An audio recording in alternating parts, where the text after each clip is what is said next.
आप सभी को जन्माष्टमी पर्व की ढेर सारी शुभकामनाएं। जैसा कि हम सभी लोग आज जन्माष्टमी का पर्व मना रहे हैं, भगवान श्री कृष्ण के आगमन की प्रतीक्षा कर रहे हैं और उनके आगमन की खुशी में हम सभी लोग बड़े हर्षो उल्लास के साथ इस पर्व को मना रहे हैं।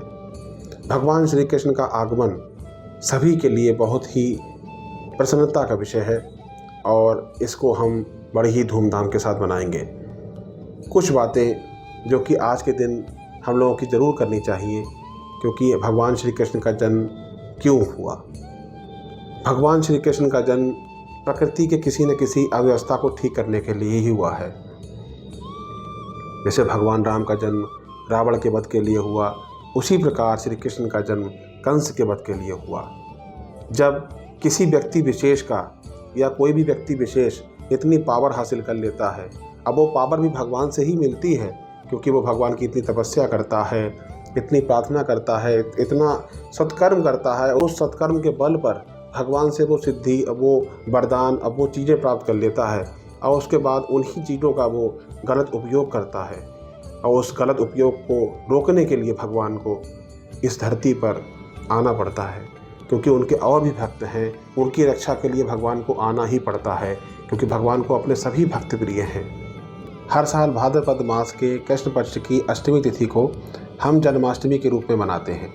इस दिन भगवान श्री कृष्ण के बाल रूप की पूजा की जाती है और भगवान श्री कृष्ण को महाप्रसाद के रूप में 56 भोग का प्रसाद अर्पित किया जाता है।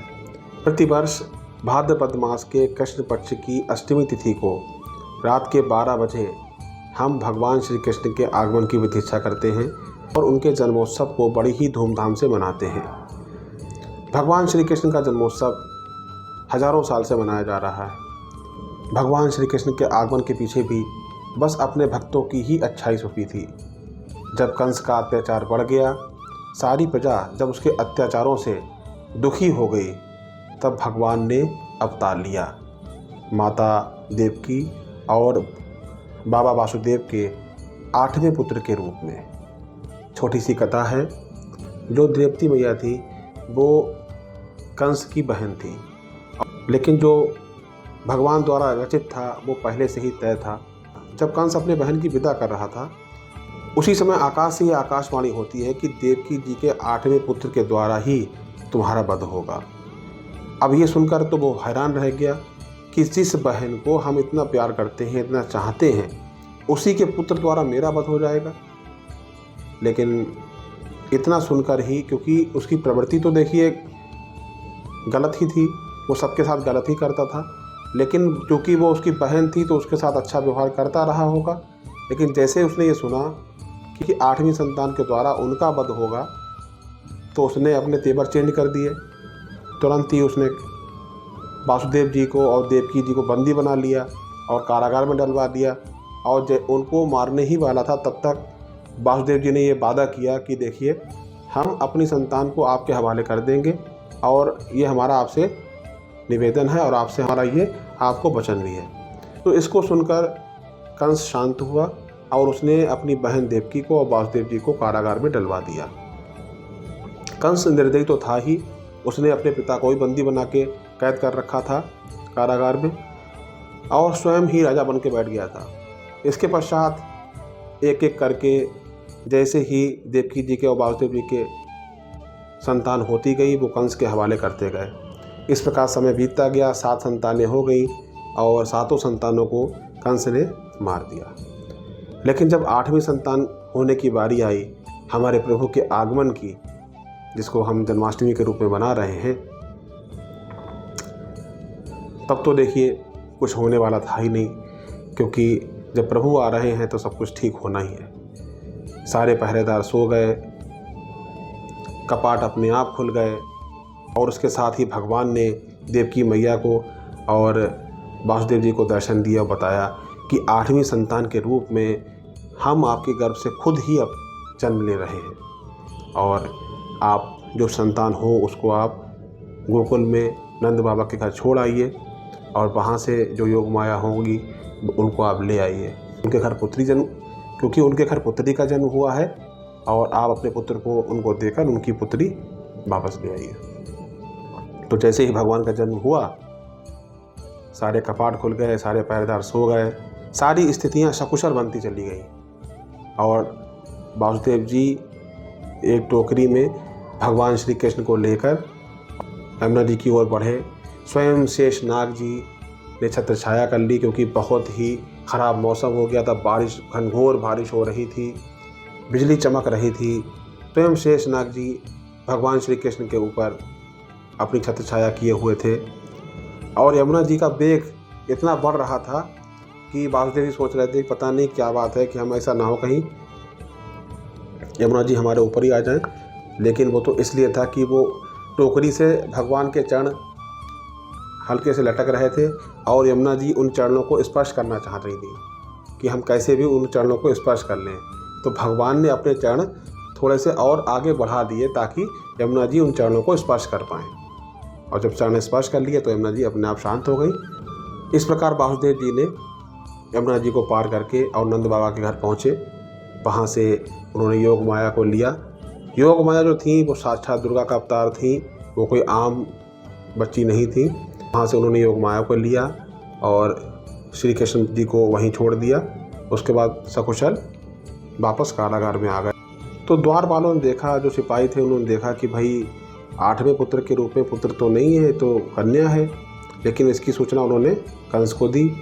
अब कंस ने देखा कि वास्तव में तो कन्या ने जन्म लिया है, तो उसके एक बार मन में आया भी कि शायद लाओ छोड़ दे, इसको नहीं मारेंगे। लेकिन फिर उसने सोचा नहीं, इसको मार देना चाहिए। अपनी प्रवृत्ति के वशीभूत होकर उसने उस कन्या को भी नहीं छोड़ा।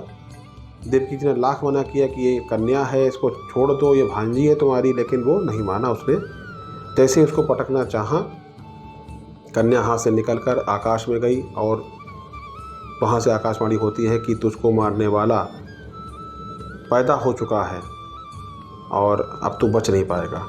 कंस के मन में भी एक बात आ गई कि ऐसा कैसे हो सकता है, 8वां पुत्र तो हुआ नहीं, कन्या हुई और मुझको मारने वाला, ये सब भ्रमित करने वाली बातें, ऐसा कुछ होगा नहीं। लेकिन तब तक प्रभु का आगमन नंद बाबा के घर हो चुका था और प्रभु की लीलाएं प्रारंभ हो चुकी थी। उनकी लीलाओं की जो महक थी वो कंस को भी लगने लगी कि नंद बाबा का जो पुत्र है बहुत ही अद्भुत है, बहुत ही नटखट है और चमत्कारी है। तो उसके मन में एक कभी कभी ये भावना आती थी कि ऐसा तो नहीं कि वही हो जो मुझको मारने वाला है। लेकिन इसी प्रकार वो उनकी खबर लेने लगा हल्के हल्के कि हाँ भाई वो क्या कर रहे हैं। इस प्रकार उसने कई बार उनको मरवाने की कोशिश भी की, पूतना को भेजा, उसका भगवान ने वध किया, अन्य कई प्रकार के राक्षसों को भेजा, भगवान ने उनका भी वध किया। तो इससे वो घबराने लगा कि लगता है यही देवकी का 8वां पुत्र है। लेकिन कैसे वहाँ पहुँच गया इसकी खबर उसको नहीं थी। फिर जब भगवान बड़े हुए, अंततः उसने भगवान को मथुरा आगमन का प्रस्ताव भेजा और भगवान तो जानते ही थे कि हमें उसका वध करना है। तो भगवान भी आने के लिए भाई पूरी तरीके से तत्पर हुए कि हमें जाना है। सभी नंद बाबा ने, माता यशोदा ने मना किया, लेकिन भगवान तो माने नहीं। भगवान अपने बड़े भ्राता दाऊद जी के साथ मथुरा आते हैं और कंस की विभिन्न यातनाओं को सबक देते हुए अंततः उसका वध करते हैं और पूरी मथुरा नगरी को कंस के जो अत्याचार थे उससे मुक्ति दिलाते हैं। कहानी सब जानते हैं। कहानी का सार केवल इतना है कि भगवान ने भी जब से जन्म लिया तब से यातनाएं झेली।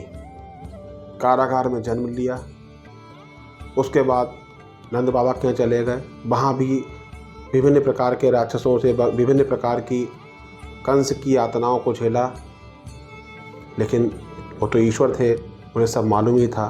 बस अपना एक आदर्श प्रस्तुत करना था हम जैसे अधमों के सामने कि देखो हम भगवान होते हुए भी इस कारागार में जन्म लिया।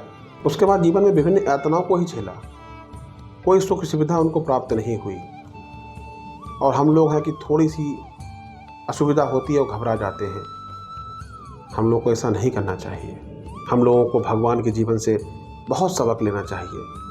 भगवान का कोई भी जन्म हो, चाहे वो राम का जन्म हो, चाहे वो कृष्ण का जन्म हो, भगवान के जन्म से, भगवान के जीवन से, भगवान की जीवन शैली से हम कितनी शिक्षा मिलती है। अगर हम उसको अपनाएंगे तो शायद हम कभी भ्रमित नहीं हो पाएंगे, कभी भी दुखी नहीं हो सकते।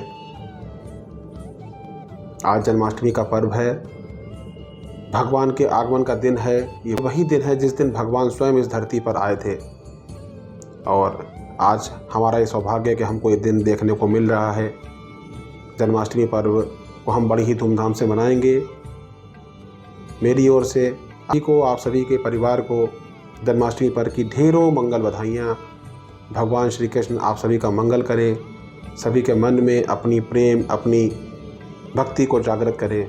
इसी आशा के साथ आप सभी को इस दास का जय जय श्री हित हरिवंश।